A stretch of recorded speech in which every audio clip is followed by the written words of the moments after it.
Welcome back, ladies and gentlemen. It is Crazy Welder, and in today's video I'm going to be going over how to make your own do-it-yourself style Valve Knuckles mod for your Windows mixed reality controllers. Now, you might be wondering to yourself, why would I do this, and why would I do this now?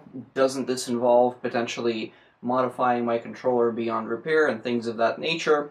And there are a couple of reasons why you want to do this, one of them being ergonomics, and I'm going to get into that in a little bit of a later portion of the video. The other reason is that for this mod, we're not actually going to be permanently modding anything, so in essence you're going to get away with a controller that really isn't modified that much from factory, and you can remove everything and revert it back to stock should you need to sell, or if you need to send it back for repair for whatever reason. And the other reason that you want to do this is that now that the Valve Index or Knuckles are pretty much guaranteed to come out sometime this summer, and the Windows Mixed Reality controllers still haven't really received any kind of an update, this is a really good, cheap, ergonomic update that you can do yourself to make the mod a lot more palpable. So, roughly how well does this actually work? Let's take a look. So, I have the controllers for both my modded controller and my stock controller, and mine are actually slightly different from your regular Windows Mixed Reality controllers because mine are actually from Samsung. But you can see pretty clearly that already there's a big difference here in terms of the way that they look from each separate different side. But the biggest change here is that now I'm actually able to do this with my Windows Mixed Reality controller, which I wasn't able to do before, because if you tried that before, you would end up with this, and then you lose the controller as soon as you try and let go. That also means that I can now do this and actually essentially throw items without having my controller completely let go. I can kind of hold it by my legs without having it let go, and it still stays on my hand. Now, of course, it's not as good as the actual controller from the Valve Knuckles, or, for example, the mods like the Mammut mod for the Oculus controllers, but as you can see, it does make a pretty big difference, especially in those games such as Killing Floor Incursion, where you actually have to hold onto your pistol with the grip button as you're walking around. That means that now you have to exert a lot less force holding the pistol in place than you had to before, because before you're essentially pinning the controller against your arm in order to be able to hold it by using the grip button. Now, because you don't have to actually hold your controller in place, that's a lot less carpal tunnel that you're causing yourself, because you don't have to grip nearly as hard since your controller is already kind of floating out of the way. And as you can see, unlike the Mammut mod, which actually just uses the elastic bands, I have a little grip here, which is actually from basically a DSLR. That means that it's not cutting off my blood supply by running these really thin wires across my veins in my hand, and it also means that it's generally quite comfortable, and it increases the surface area for grip. That means that this is able to stay in my hands a little bit better. And at this point, I'm actually kind of regretting not getting a slightly wider one, because that would have made things even better. But I figured since my hands are small, this actually works out okay. And it's, incredibly dead simple to work. It's obviously not as good as the actual Valve Index controllers, due to the fact that when I'm actually tightening the tension, I kind of have to use both hands. I can't just pull on the cord and have it essentially ratchet in place. But with that said, for essentially the 20 bucks that I spent on this, it's incredibly cheap, and it's actually really quick to do as well.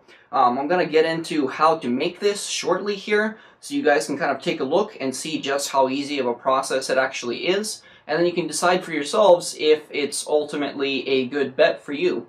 Now, I know that some games will benefit from this more than others, and there aren't too many games that are actually using the whole kind of grip and let go function right now, but for those that are, this makes a huge difference in terms of your comfort levels. And considering that, again, like I said, there's nothing like this on the market right now, this is actually a really simple way to get, the same functionality that you would get out of the Knuckles for dirt cheap on your own. So let's take a look at how to make this, and then we'll also jump into doing some game demos so you can see how well it works for yourselves. Alright folks, so here are the basic tools that you're going to need for my version of this controller. Now, by no means do you have to stick to these precise steps, but, this will kind of get you through my version of the controller. You can always, feel free to, of course, change it up and make it better according to your own needs. But as you can see here are the basics. So, one of the first things you'll need will be one of these like little camcorder grips, and you want to make sure that you get the one where there's a pass-through so that you can actually run the elastic bands through it. So this will be, kind of step one. You want to make sure you get one of these. Again, you don't have to get this exact one, and if you have bigger hands, I would suggest going for one that's bigger than this one. I'm going to drop a link to these in the video description, as these are on Amazon, and also to some of the other ones that I found. So the next part is you're going to need these elastic bands. You can get them from no-tie shoelaces. There's a bunch of these on Amazon as well. I'm going to drop a link to that in the description. And the no-tie bands come with these little tightening kind of, push down or push grip button, whatever you want to call this thing, to actually be able to tighten down your elastic bands. That makes it a lot easier to actually manipulate how much tension you have across your arm. Now this particular one is not the final design I'm going to stick with. In sort of the version 2 of this controller, I'm going to be redoing this and doing a slightly different design, which actually is going to use kind of a zip tie method. But for this particular build, I'm going to walk you guys through exactly how I did mine right now.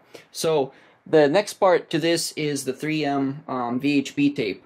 You can use the Scotch stuff too, it doesn't really matter, just so long as it's the VHB. This is really sticky tape that you're going to put onto the plastic tension piece holder that I showed you guys just a little bit earlier. And basically you just kind of cut this with a cutting knife, specifically a knife for cardboard, or like a scalpel or Sharpie knife, X-Acto knife, whatever you want to call those things. Anything that's really, precise so that you can get a good cut and then be able to mount this. Now, if you're worried that the VHB tape might damage the controller or, potentially rip things off, you shouldn't really worry about it too much, because it really is not going to make that much of a difference. I've already taken mine off and it had no real issues. Now, the next step here is I ended up getting one of these guys for, it's actually like basically a little whistle that mounts on the elastic bands. I use this to connect the bottom portion of the arm grip to the controller, where normally your regular kind of strap would sit. But I realized that this is actually a little bit too fat. They looked a lot smaller in the Amazon description and the photos, but it's kind of hard to tell because there's no comparison. So in the next version, I'm going to actually slim these down and just use basically one of these guys, which are just little grips that come with the elastic bands. They're super tiny, obviously a lot smaller, and just for comparison's sake, you can see just how much smaller the two of them are when you compare the two side by side. So, ultimately this will make the controller a lot more comfortable, and it will make it a lot easier. Now, the reason why I use this guy is because I'm able to drill holes into it so that I'm actually able to hold the bottom portion of the elastic strap in place, and I'll show you guys what I mean in just a little bit. And in order to actually hold it, I ended up using this bead wire. Now, it doesn't really matter what you actually use. What I don't recommend using, however, is I don't recommend using string, because it makes it really difficult to actually pull through in the bottom of the controller where you'd normally mount your regular strap. I found that the, nylon wire or bead wire, whatever you end up using, ends up working a lot easier because it's significantly easier to pull it through without it bending, and at that point it just makes it much less of a pain in the ass to kind of finish this part of the controller. Now, for this build, I also ended up using my zip tie gun because I ended up zip tying some things, and again, I'll go over that in just a little bit as we build this part out. So bear with me as I take out the controller and explain exactly where everything ended up going. Okay guys, so for the handle, just to make it a little bit more clear, what I've done is that I've taken one part of it and looped it around this way, so that two of them are coming out like that, and then from that point forward, what you end up doing is you end up basically cutting these right here, and then putting them into whatever receptacle you end up using. In this case, of course, it is the whistle that I ended up showing you guys earlier, but I'll be doing a version 2 that actually has slightly different grips and, a slightly different mounting mechanism for the bottom portion here, and from that point forward, you're basically kind of done. You just need to attach everything. Okay, so the next step, as you can see here, I have pulled it through now in this part of the whistle, and next I'm simply going to zip tie these on like right here, and that will hold it in place. Okay, so we're taking a look at the controller right now, and as you can see, here is that little, whistle thing that I ended up drilling some holes all the way through, and then mounting the bead wire into the little port where normally you have your regular strap come out from. So this holds the bottom of the camera grip in place, and then from there what I ended up doing is I ended up taking the actual elastic wire and looping it through where the whistle normally goes, and then I ended up zip tying these two together because I didn't have a good way to really tie them on. Now the problem with this is because my hand actually slots in here, this ends up pushing against my hand, which is why I want to go with the smaller version of this so that it actually stays more out of the way and allows this to stay closer to my hand, again increasing the level of grip.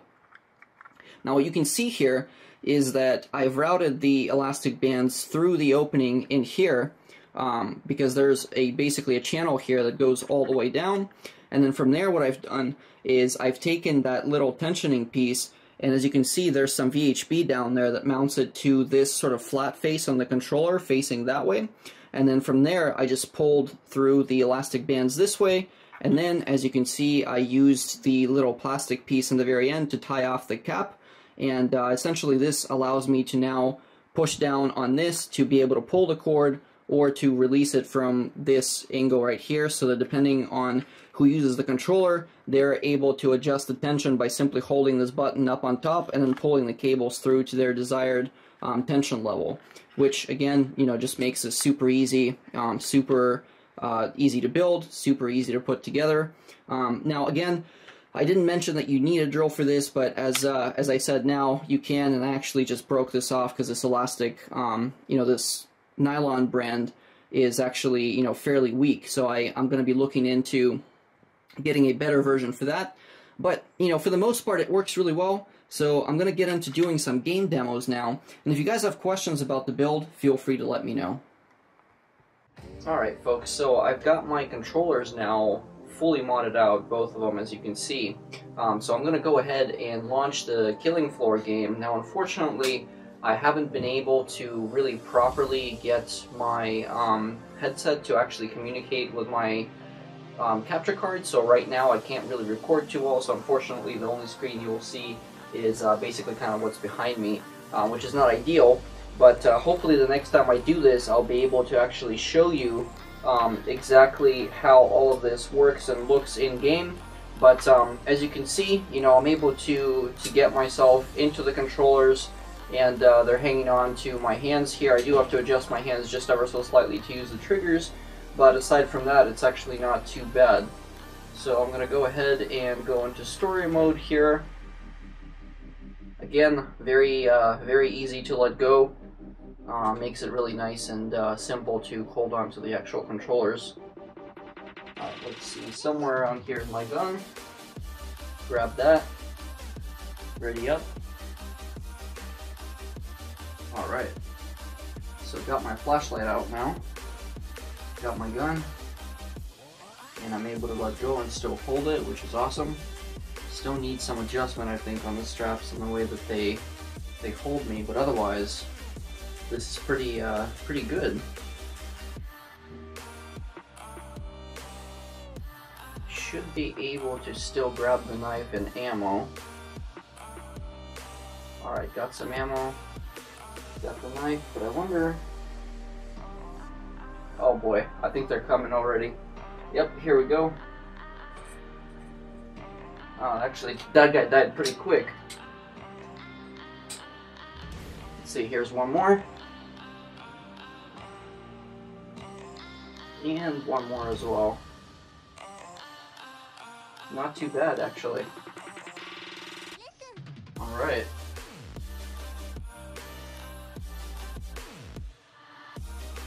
I don't know where exactly they are. Kinda hard to see these assholes. Oh shoot, these guys like right there. Son of a gun.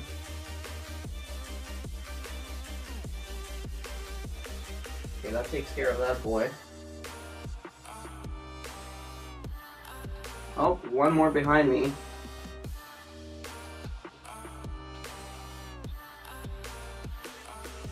Time to move.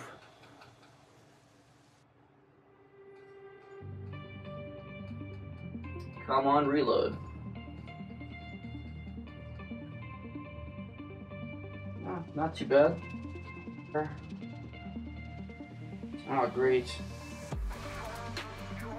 I have just barely enough freaking ammo for this guy. more of them. Let's see if I can beat this guy.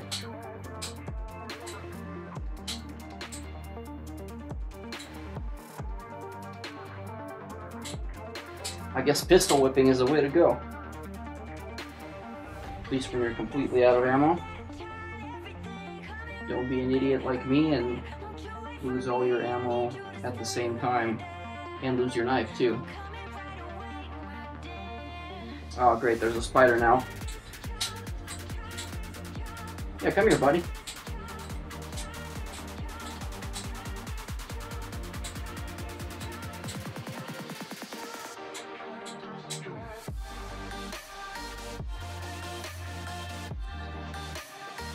Alright folks, so I'm hoping that after that quick demo you kind of have realized the potential of what this mod can do. Now obviously, you know, I still need to find some ways to kind of tuck these away so that they're not just slapping around while you play.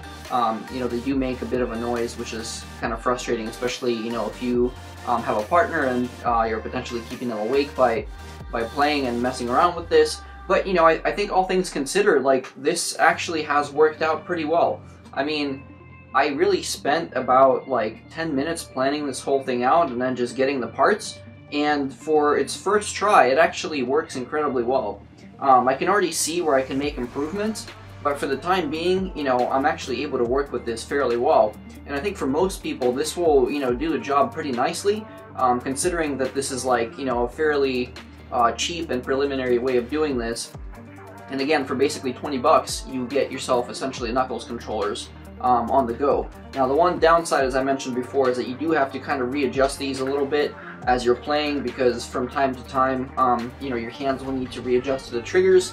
That's kind of the one downside with the WMR controllers, is that I wish the triggers were actually a little bit further forward and down below as opposed to right up on the sides. That would have also been a little bit more ergonomic, I think, than having to stretch your finger all the way out.